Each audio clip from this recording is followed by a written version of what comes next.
Peace and blessings to you. My name is Jere B. I am the EntreMusician, and so are you. So are you. That's right.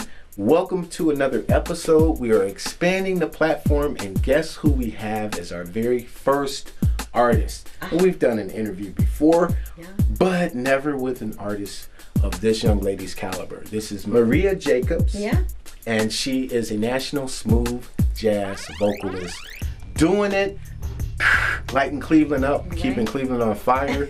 What's the what's the slogan for Cleveland with the sports? What's that called? Believe Land. Believe Land, and all it takes. All it takes. Whatever it takes. Oh, whatever it takes. That's right. So does that work in the music realm as well? I think they stole it from the music. Aha. Yeah. Excellent. Well, Maria and I, and she told me before we sat down here to talk with you guys, because you're going to learn a lot, because she has a lot to share. But she told me that we had actually had lunch several years back. We dined. Yeah, that was before I moved to LA, I think.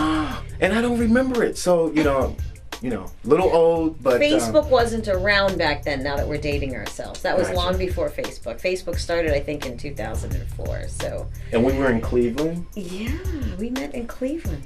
Right. But Sound Doctrine was really busy at that time, and I think you were playing Cleveland a lot. So. I'm sure. So we met for lunch. It had to be 2005, 2006. Oh no, I was in LA at that time. So we're talking the 1990 something, I think is what. I'm an old man. Well, yeah, I left for LA in 1997, so it had to be before that.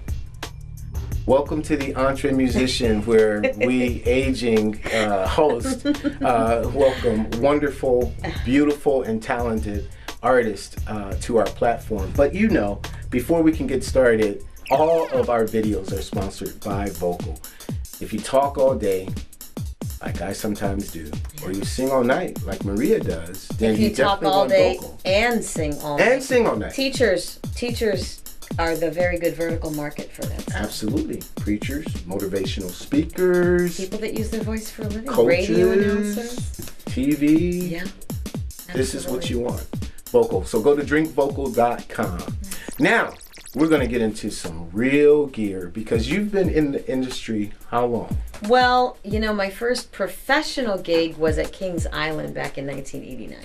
Wow. When I was I'll date myself, I was 19 years old. 20 years old, right in that area. Were you part of the entertainment? Yeah, I had the outdoor show. They had an outdoor rock around the clock, it was called. It was like a Grease knockoff, 3 guys, 3 girls. So yeah, we did 6 shows a day in the 90-degree weather, but it was great.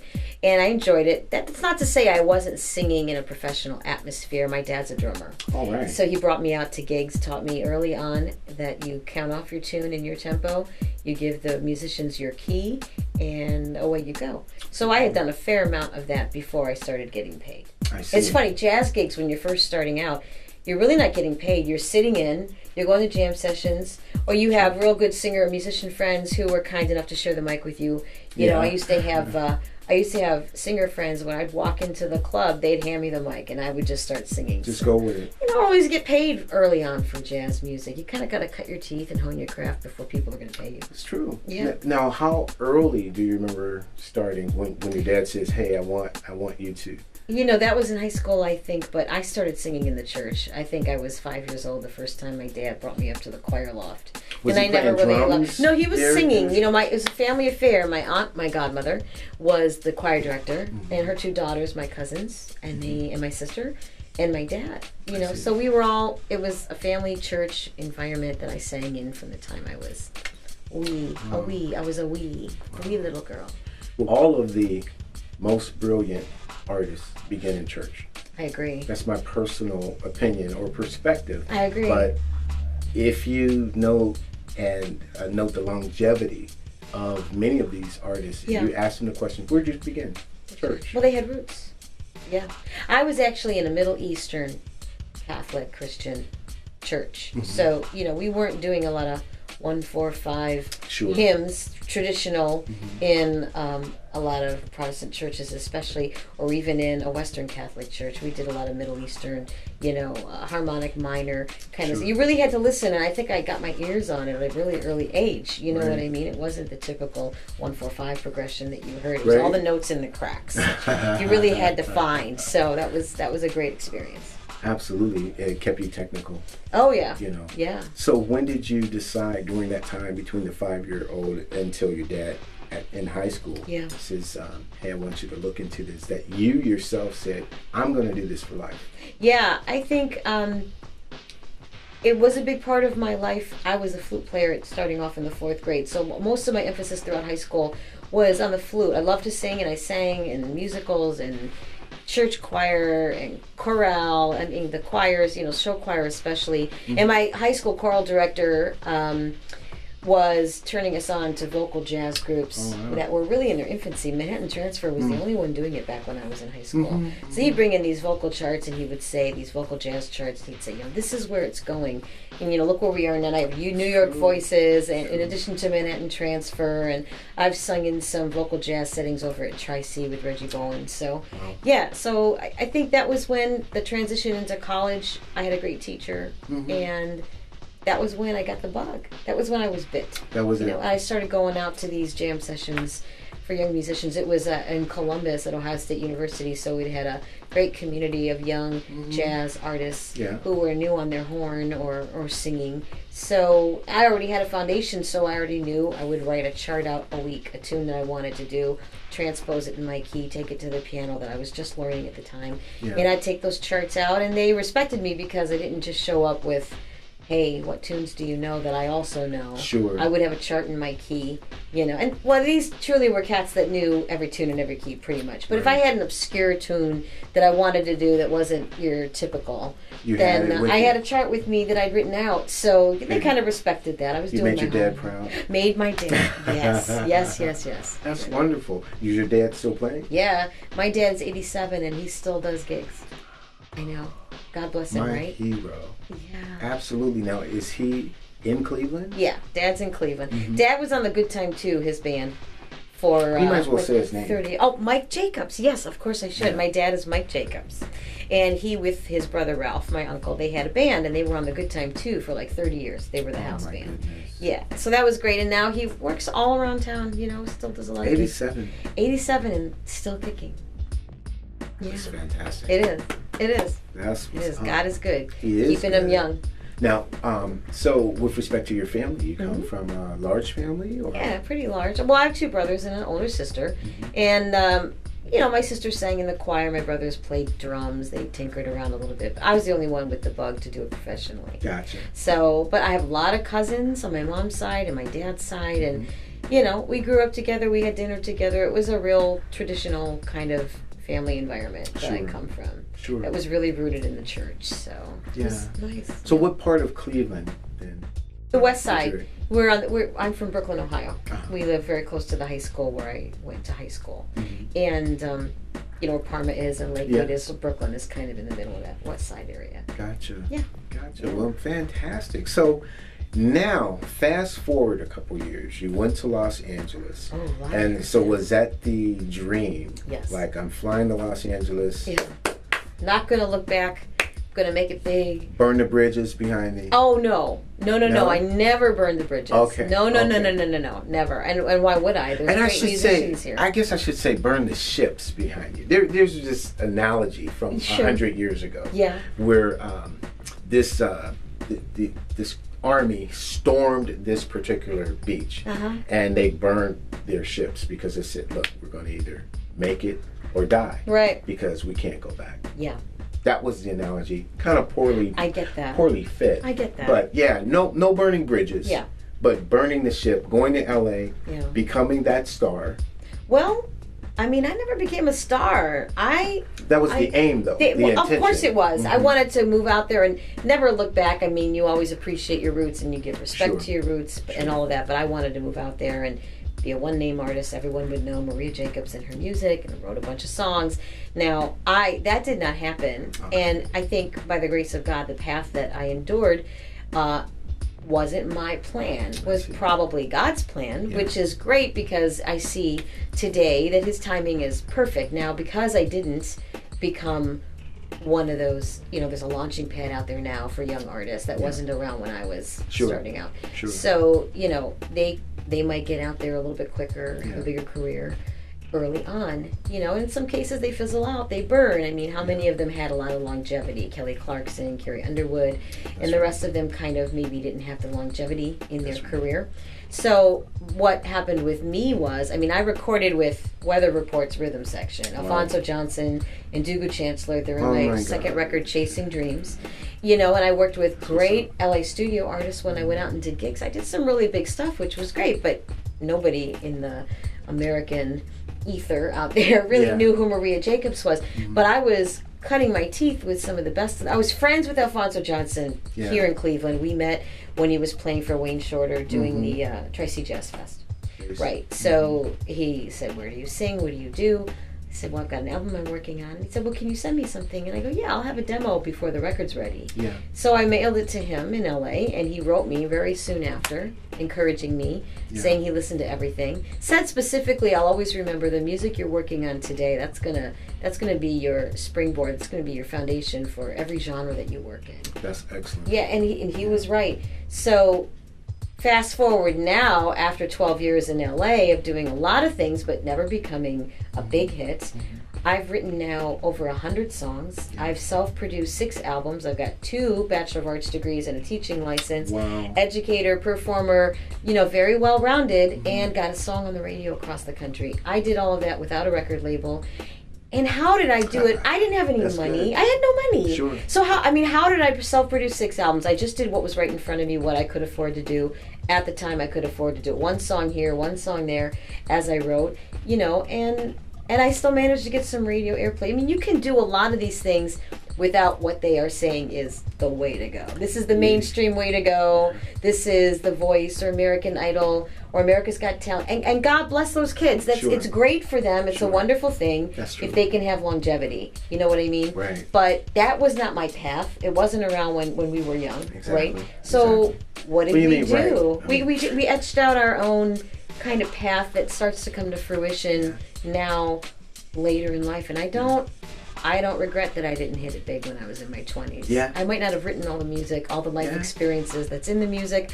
I might not have done had that been my path early on. That's so cool. And I hope you're soaking this in because, you are indeed a true EntreMusician because you're the person that, after the microphone is put away, after the audience is left, you have to worry about marketing your stuff.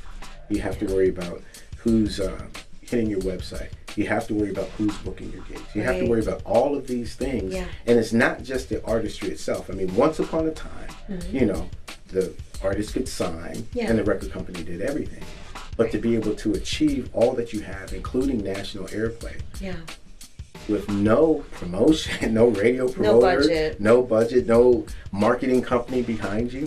Well, I will say that when I was in LA, there was a panel at a conference that I was attending, and I met Clay Pasternak with CPI Distribution, who has been distributing my records, the physical copies, and he has a digital side run by a woman, which is great, and she is one of the arms of the Orchard. So I have modest distribution in this region, and the Orchard has me looking real good on every social networking site, Spotify, iTunes, Amazon, all the iHeartRadio, Pandora, they all, I have a great presence out there, which is really nice. You want to be out there with people who can access you or stumble upon you. That's true. You know what I mean? Try to use some buzzwords so that when people are searching smooth jazz or torch singers or what have you, Maria Jacobs will pop up. And if you Google Maria Jacobs, I come up right away. So I've got a really good placement out there, which is good. And the radio promotion, I went through ASL Media. I met him through Clay Pasternak. Wow. So he promoted Pour Me a Cup of Yesterday. My guitar player believed in the song and funded the radio promotion. So there was a radio promoter. There was? Yeah. I'm not sitting on the phone calling radio stations asking them to play my stuff. Usually they go through a filter. Yeah. And that was the radio promoter. But, being able to afford to follow it up with another single right away, I've not been able to do. Sure. So it's money begets money begets money. If you really want the longevity out there, there's got to be a financial force moving behind you. And there was for one radio promotion, which is great. So, now my goal is to get back out there with another one. That's excellent. We did this, we hired a promoter for Eric Tice Stop On By, which was Sound Doctrine provided the ground music for that, but he's an excellent guitarist. So we figured, okay, we're going to spend the money to do it. And it costs a pretty penny to, go through all of the channels, And, while we were happy, there were some things that we were not happy with respect to the ROI, the return on an investment, because, it stayed, but then, you do your 8 to 10 weeks and it's done. It's over. That was it. Wow, you're kind of like expecting more. Yeah, you know what I'm saying? And you are absolutely right in the sense of being able to say, okay, we're going to plunk down another 3,200 or whatever or more to do it again. Yeah. It's pricey when that's blood money. Absolutely. Yeah, as an educator, I don't really make great money. God is good and he always provides and I always have what I need and a little bit and then some. You know what, to do a few things that I want.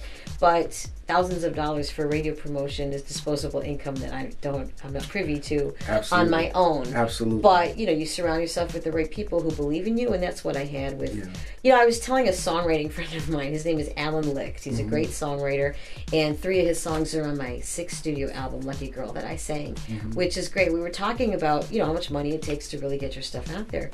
And I looked at him and I said, you know what, if you're going to do this, you just say goodbye to the money. Don't be attached to the dollar and just say goodbye. Just know somebody's got to spend it to get you out there the way that you want to record.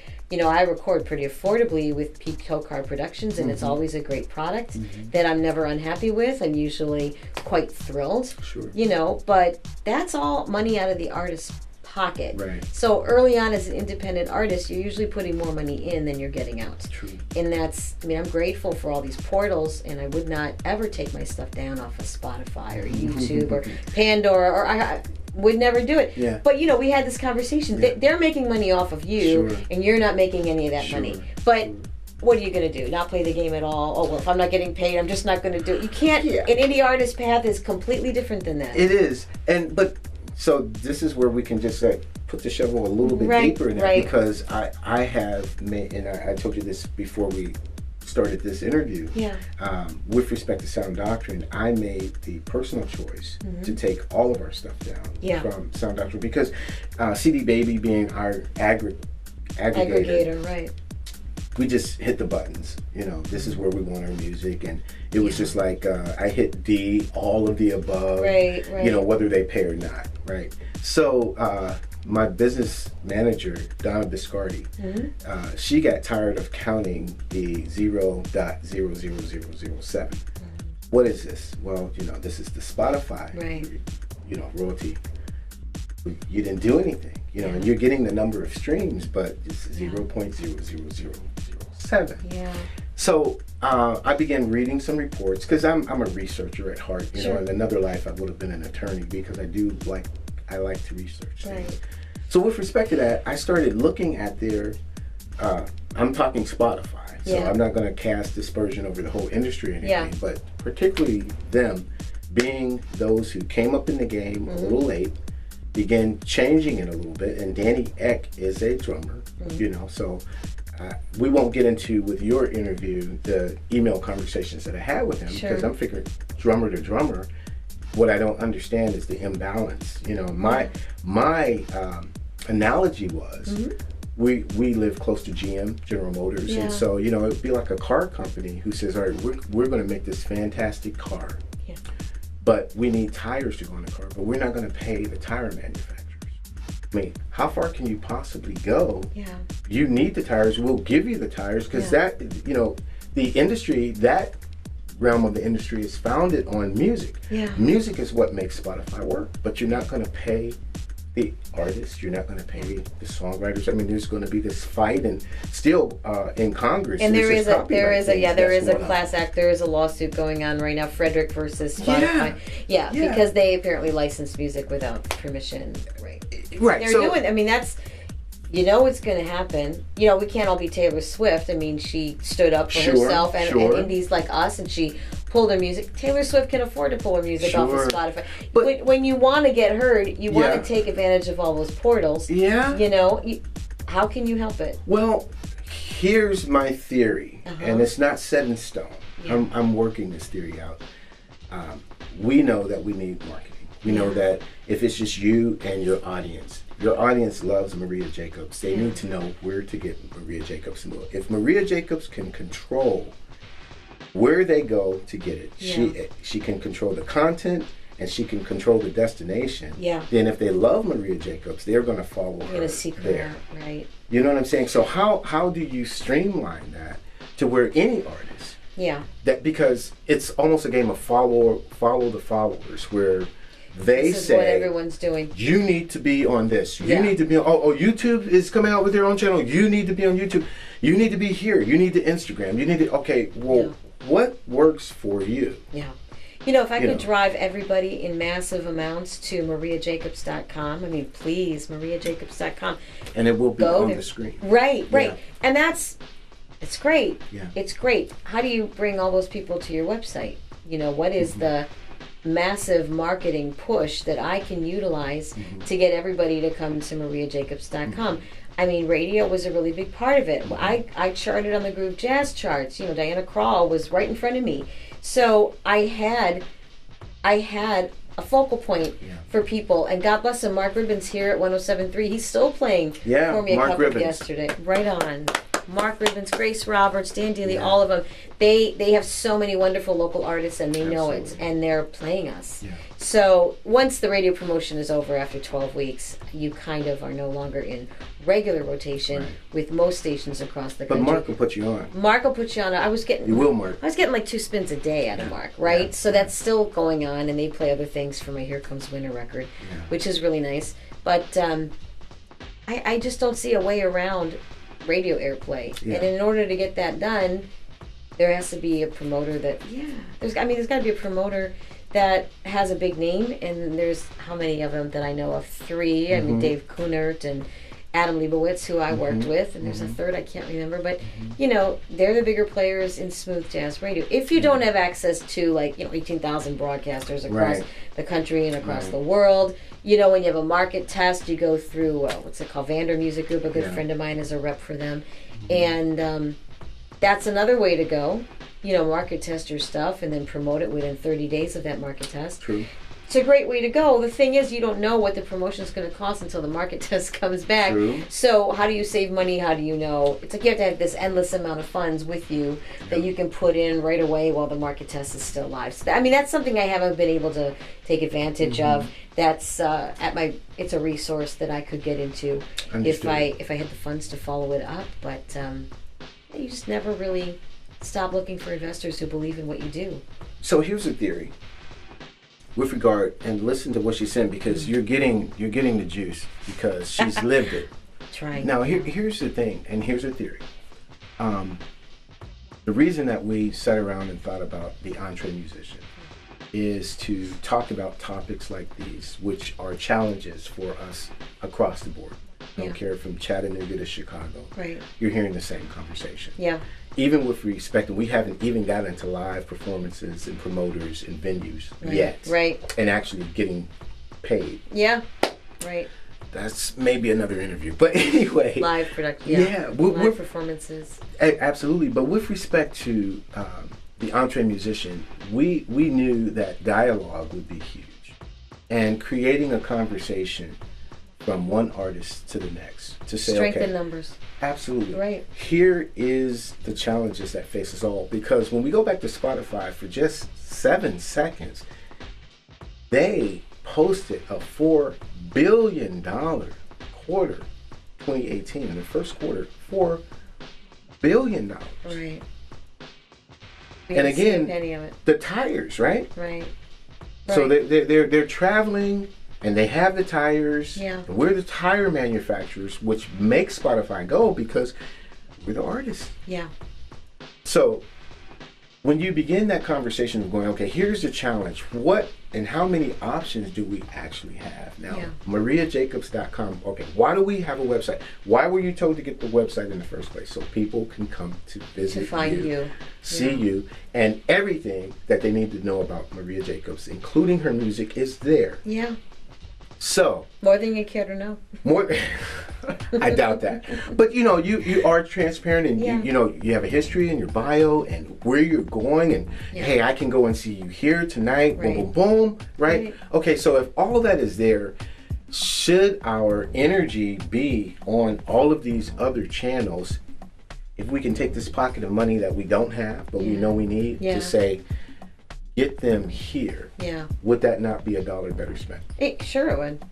I mean, the thing with Spotify and all other portals out there for an indie artist, the thing is they have a presence out there that maybe we don't have on our own. Sure. They created it. Right, but people still have to know to seek you out and to find. And more often than not, somebody hears your name and they want to know where your music is. They're going to search those portals for you. That's just where they're going to go. True. And to that end, I just have on my website, when you go to the Listen and Buy page, you click on iTunes, and it took you exactly to Apple Music, where people are now nice, neat, clean, crisp. Here's every one of my albums on Apple Music, and you can listen for free. So, I mean, in a lot of cases, people aren't buying CDs. And my distributor told me flat out, he goes, listen, give them away. You want people to hear you, give them your music. And that's unfair, but at the same time, that's almost the game. You know what I mean? It is. It's unfair. No, I agree. It's almost the game. If you want to be heard, you want as many people as possible to hear you. Yeah, I sell a few CDs, but I know really big smooth jazz artists who don't want to tour. They want to stay with their families. And they don't sell a whole bunch of CDs like you might expect them to. Sure. Everybody is going through the same thing. And you're trying to get out, you're trying to get heard. It's great to create kind of a grassroots movement and create strength in numbers, which is what's great about EntreMusician. That's what you're doing. And you're collecting all these people, all of these indie artists in the area and around. And it's like a one big one-stop shop where you can find all of these people. And if people know about EntreMusician and they see the dialogue going on, you're right. It's kind of a strength in numbers, which is... That's the name of the game. It absolutely has to be. I mean, you're right. People in higher tier, smooth jazz, or whatever the genre is having the same challenges that we are down here on the ground, so to speak. It's the same conversation. Yeah. And I'm not going to name drop, but we talk. You talk to people who are producing everybody. Right. I talk to people who are on the road, who are doing this, who's opening for this guy or in this guy's band or what have you. Only way to sell CDs and merchandise is to be touring. Right. Absolutely. But now I'm not going to edit this, okay? This part is not getting edited out because you're getting my heart here. Yeah. The thing is, I can't think of another profession. Plumbers, carpenters, electricians, everybody gets paid for their service. Yeah. Right. I had a plumber come over the other day.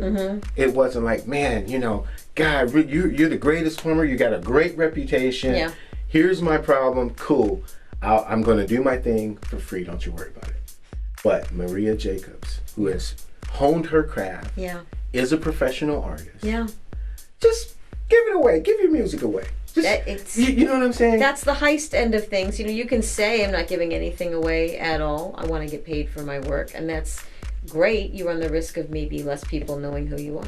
Exactly. So, but that's the way that's the construct. Yeah. That's the infrastructure of what the independent artist is going through. Yeah. That's it. And to get the big payoff, you have to give a really big payoff. Somebody's getting paid, Jere. You and I know that.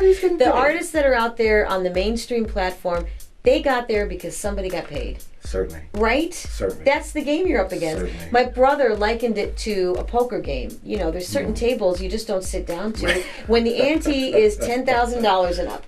Right. I'm at like a $5 table. I can play a couple rounds. Right. That's... I can't afford the ante that the big players are paying into. So I heard a rumor that Taylor Swift's dad invested about $250,000 in her career. Oh my goodness. Safe investment. He got more than his return, Certainly. right? And she's very deserving because she's wonderful at what she does. Yes. How many artists have that kind of money to their disposal to get out there and play on the national platform? So we kind of create a niche for ourselves and strengthen numbers, and that's it. That's the key. That's it. You know, you change the platform. At some point, you know, it's like the buggy whip manufacturers that really ticked at Henry Ford, right? Yeah. You know, you're scaring our horses, Right on. you know, but he was going, well, this is the wave right here. Yeah. So no more horse and buggy. Yeah. And they went out of business. Right. And I'm, you know, call me radical, call me whatever. And I'm not here to try to, well, yeah, I'm here to try to upset the apple cart, but not like kick against it. It is what it is. Yeah. But I think it's high time for every musician who's serious about their artistry to try to forge their own path, because that's the only way. Yeah. And if you have this musician talking to this musician who's spreading the word and going, okay, here are our challenges. Yeah. What are our options? And we're not going to play the game anymore. Well, I think the way you want to come together as colleagues, you want to build. You want to build and build and build. It's like a .com. I worked for an emerging .com when I was in LA, and what they wanted was to build their platform to a point where a big entity would come along and buy them. That's what you want to do as an independent artist. You want to build, create something that somebody thinks they can make money off of, because that's the only reason they would get in the game with you, right? You want to build it to a point where they're going to say, you know what? Now this is something we can do something with. And they come along and they kind of buy you out, for lack of a better explanation. And you go build another one. You go build another one. But I mean, I think that's what you're trying to do. You're trying to get the attention of really big fish. Whether doesn't necessarily have to be a record label. True. You know, and a very big smooth jazz artist who I'm hoping to work with soon, and I won't name names because he doesn't need to be credited for this, but what he was telling me was that he had an opportunity for record labels, and he had 3. And the only reason he went with them is because he was able to negotiate a one record deal, instead of that long-term, we've got you for 7 life, years, right, 4 or 5 records. And he said he still got ripped off. And advised me very strongly not to sign with a record label. I don't think that means that every record label out there is bad news, but they are fighting the machine of technology now, where artists can get themselves out there and even get distribution and even get radio airplay without them. And that's all the record label did. Like you said, they did everything. You signed the contract, they did everything for you. Exactly. Nice work if you can get it. But that's not what's happening today. They are, I mean, the business is kind of on its ear in a way, because there's a lot of artists who are able to do it without a record label. You know what I mean? And the ones that are with a record label, same big smooth jazz artist told me that, he goes, look, all they're doing today with their own money is putting you out on Facebook. This is the record label, this is our Facebook page, this is who we're doing today, and that's the end of the distribution. So that, I mean, what is the point then? For an artist to sign, like if I was going to sign a contract with a big record label, I would want to know in the contract what it is they're going to do for me. That would be the honest thing for an artist to find out. But the flip side of that is they want to know, what are you going to do? How many CDs have you sold without us? With all these things at your disposal, what are you doing with it? It's that way for them. It's a pay to play. Is what it is. If you go to New York and go, well, give us $200, you can have 15 minutes on the stage. Right on. And that is what's going on in a lot of live music scenes. Yeah. Yeah. So I mean, all right. We're lucky here with Nighttown and Blue Jazz. Yeah. Some of these portals for artists to come in live. I mean, they're paying us. That's true. They are paying us to play. That is true. So I mean, we're really lucky in Cleveland that things are kind of starting to turn around and thrive. And say to Jim, because Jim, I love him. Wadsworth. Yeah, I love him. You know what? Jim. Remember Hickerson's? Yes. Right. So that was like one of my first jazz gigs. Wow. I wanted to sing and I was doing a lot of smaller clubs in and around the area, and I wanted a bigger platform for myself. And he gave me a shot. I think it was right around New Year's in the dead of winter, and we still had a killer crowd. And he was pleased. Yeah. You got to have somebody out there who's going to give you a shot, no matter where you look. He's done it. I mean, he hooked up Sound Doctrine. Grateful to you, Jim. Yeah, and Wadsworth, by the way, Jim Wadsworth. Jim Wadsworth, yeah. Absolutely. So he loves music. That's his thing. He's a fan of the art. And so, he wants to see it succeed. He wants to see it go forward. When he's a startup, too, when he started off, he wasn't making money at his gig. He took a hit when, he was paying an artist to perform and then didn't make his tickets. Right. So, he's a startup, too. He's a successful startup now. He's been around a while and he makes money, which is great. But he knows what it's like to be an independent startup, too. Absolutely. So that has a lot to do with why he gives people the chance that he does. Well, go see Nighttown if you're anywhere near Cleveland. They always have excellent shows there. Bob James was just there over the weekend. Right on. Yeah. And Blue Jazz, Tony Trope, building up Akron, right? Mm-hmm. Doing a lot of things for the music scene in the Akron area, right? So. That's excellent. And you're going to be at Blue Jazz, or was at Blue Jazz. Yes, I was. I was there with the Nick Pugh Trio, and then prior to that, I was with Women in Jazz that Pat Harris spearheaded. It was her and Evelyn Wright and myself. So it's a great venue. Wow. I love getting out there. When are you back there? Do you have anything booked for the near future? Not at Blue Jazz, but I'll be at the Jazz Fest, the Rubber City Jazz Fest in Akron, and I've got a great trio: Rock Wehrman, Aiden Plank, Mark Gonder. Heavy hitters that play with me at Nighttown. I had Krivda at my Nighttown gig too. Ernie Krivda, Bob Frazier, and that trio. I just had an all-star lineup. I wanted that night to go on forever. So we're doing that and doing some work with Lafayette Carthon at the Tri-C Jazz Fest and his gospel group where I'm a singer. When is that? That's going to be June 30th, around 5 o'clock. I'm not sure where exactly, if we're indoors or outdoors, but can we go to Maria Jacobs? You know what? I was just going to say, you can go to mariajacobs.com when I have that information. That's where it'll go. Yeah. So. Go to Maria Jacobs. That's Please. An interesting concept. And there's also, let me tell this to artists who are out there. There's a great tool. Are you hip to Linktree? No, I'm not. My niece, who knows more about technology than I do, she said, "Oh, Aunt Maria, you got to get on Linktree." I'm like, "Oh God, another website. What am I doing with that?" No. You go to Linktree.com. You insert every place that you are: Instagram, Facebook, Twitter. I've got a couple Facebook pages. One for my music page, one for my social page. Right, my own personal website. So when people want to know how to reach you, I would normally put mariajacobs.com. Now I put my URL at Linktree. Linktree.com/mariajacobs. And it's link.ee.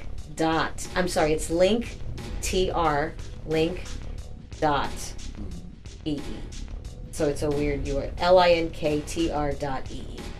Okay. If you go there and you input, now when people click on that link, my URL there, boom, there's a button for every single social networking site, every website that has to do with me where you can see my stuff. It's all right in front of them. Amazing. So they can get to you wherever you need to go, which to that end that we're discussing, it's a great way to attract people to where you are all over the web. That's fantastic. It's a great thing. So that's excellent information. I'm not on it yet, but we'll be. We'll be by the time we post this. By the time it'll be there. Yeah. So there's a young Maria Jacobs out there. Oh. Okay.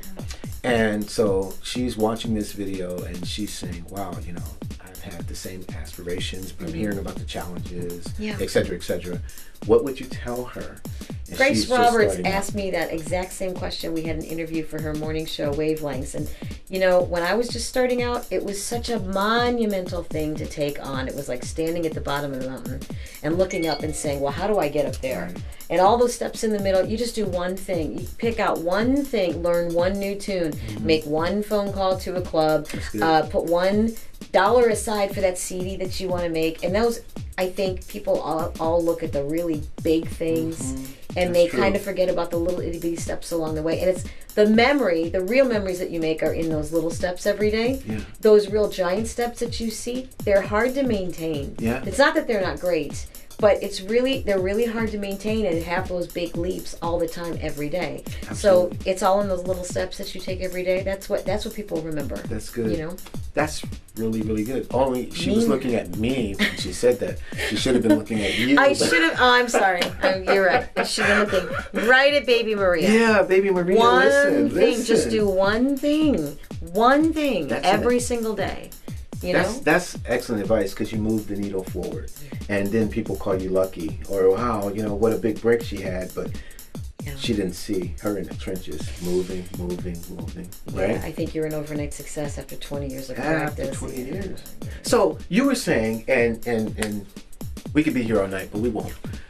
But you were saying that you were grateful because God's timing was better, and you're happy that you didn't. Some of the things that I was doing when, I first started out, now I'm looking at 15, 16, 17 years old, right, wanting to make it big. I mean, I always knew, but if I would have made it, I would have killed myself. I mean, the choices that I was making back then, it would have been like detrimental. It would not have happened. But I'm older, wiser, hopefully, seasoned, and have seen it, and not as starstruck, I guess, as I, because it would have been that record label, or it would have been that star, would have just, hey, carry my luggage and play drums for me or whatever, and I would have got done in because I was so gullible. And how many artists? That's their story. You know, they start out at a really young age. If they don't have the right people around them, they get taken or they get burned out at a lot of brilliant young artists, and where their artistic craft is, sure, I want to see them take it all, take a really big piece of the pie, get out there, then you have all the back scenes things that are going on, and, offering things that you don't need behind you. I mean, there's a lot of bad stuff out there, and young people, they don't see all the sides of everything that's out there. Things that they want to kind of stay away from. People that are on the take. There's, let's face it, there's a fair amount of drugs that are made privy to these young kids at a very early age. That's not a secret. I mean, how many great artists died because they OD'd? That's right. I mean, there was Prince, God bless him, Michael Jackson, and you go back, Jimi Hendrix. I mean, that's not a secret. These guys were not old. I mean, they were not young, I should say, when they died, when they OD'd. They were older. They were older. Yeah, but when they were younger, all of those things were kind of made. I think maybe you kind of fall into those bad habits at an early age, and it catches up with you. But now, that's another interview. Maria, she's trying to work her way back, so we can have. This is interview number 14 with Maria. Right. But with respect to Prince and Michael, they eschewed a lot of the hard stuff, like early on. I don't know what happened. I have my conspiracy theories, okay? But the two of them were, they had the reputation for eschewing drugs and liquor and Prince's faith, Jehovah's Witness, and, he's not going to touch this, he's not going to touch that. Yeah.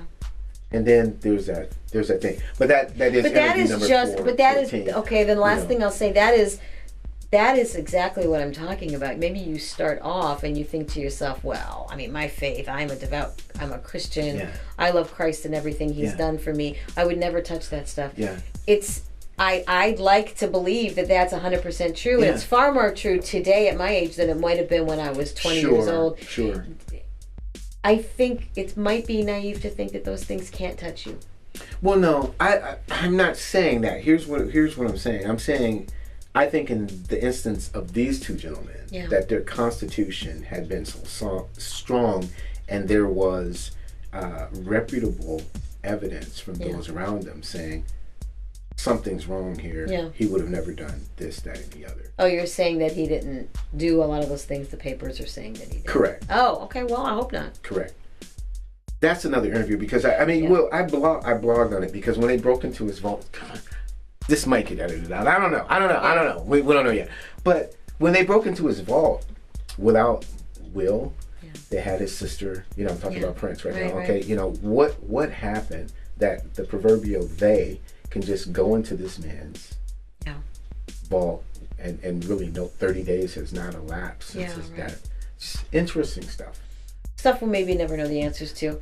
You want to believe that everyone's life is on as high a level as their music. I mean, who's making better music than Michael Jackson and Prince? You really want to believe that their life Whitney Houston's another great example. Okay, you want to believe that the life is what you see. You want to believe that they are the performer. But the fact is, when, like you said, the audience is gone, the lights are dim, and it's just you and the skin you have to live in, it's a completely different world than what you see. That's true. And everybody pretty much knows that, right? That's true. There's a whole life going on behind the scenes that you're not privy to.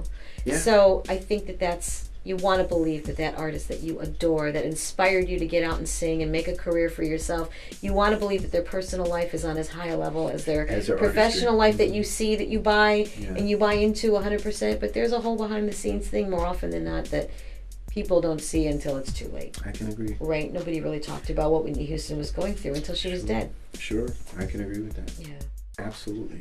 Now here's edit that out. Who cares? Right. Who cares? Who about cares? Them? It's staying. It's staying. No. Just think about their music. I mean, when I think about Whitney, I think about how she made me feel when she sang. Yeah, I don't even want to look at all that pure other voice. stuff. Oh, Pure. That's what I want to remember. That's the inspiring stuff. But there, a lot of things for young people to take into account that they can't really at that age. You can't expect them to see what some 50-year-old has seen in their life. You know what I mean? Yeah, I absolutely do. Absolutely. Now, let me ask you this question. So, what haven't we discussed that you thought, well, when we get to the studio? Okay. But that really is a whole nother interview. Okay. So, give me a taste of what you would say. And so then that gives a tease for our next time when we sit down together. I think without God's great works in my life, I would probably be dead too. And that's a whole nother story. Sure. So I am writing a book. And it's called Lucky Girl. And it's my memoir, everything that I've been through. And it's mostly a book about faith and, how God really changed my life. Mm-hmm. And that's the most important thing to me. So in my music and in my journey, if God's not getting the glory throughout the process, I'm not doing it. That's excellent. And that's one of the joys you have of being much older and seeing what the world is all about and how you came through unscathed. I don't look like what I've been through by the grace of God. Yeah. And that's what people need to know about Maria Jacobs. That, faithful and grateful. Yeah. And that goes first. You want to love the giver more than you love the gift. Right? How about that? You're preaching, girl. I know. You're preaching. But you got to tell people the truth. That's what I would tell young Marias along the way who are coming up. That's excellent. Yeah, very important. That is it. So now that you don't cut out. No, we're keeping that. We're keeping that. Absolutely, we're keeping it. And grateful that you joined us. I don't know how long this interview is, but if you got to cut away from it, put it on pause, and go have a bite to eat and come back to it. This is real. You've gotten the juice right here from Maria Jacobs. Thank you. And we will sit down again together at some point. We will. And we want you to like, subscribe, and share this video because we're growing. It's a slow burn, but it is smoldering. And we're going to get all kinds of wonderful interviews with excellent musicians and artists and songwriters and people who are in this business, who are going to share their hearts and share their life experiences so that we can grow. And so that when you jump into the fray, you'll know, hey man, I got all of these resources that I can draw from, all of these interviews that I can draw from. So, and it's EntreMusician.com, right? The EntreMusician. The E-N-T-E, like E-N-T-R-E, like entrepreneur, right? That is correct. Right on. The EntreMusician.com, because I am the EntreMusician, but so are you. So are you. Maria. We'll see you next time. Thank you. Thank you.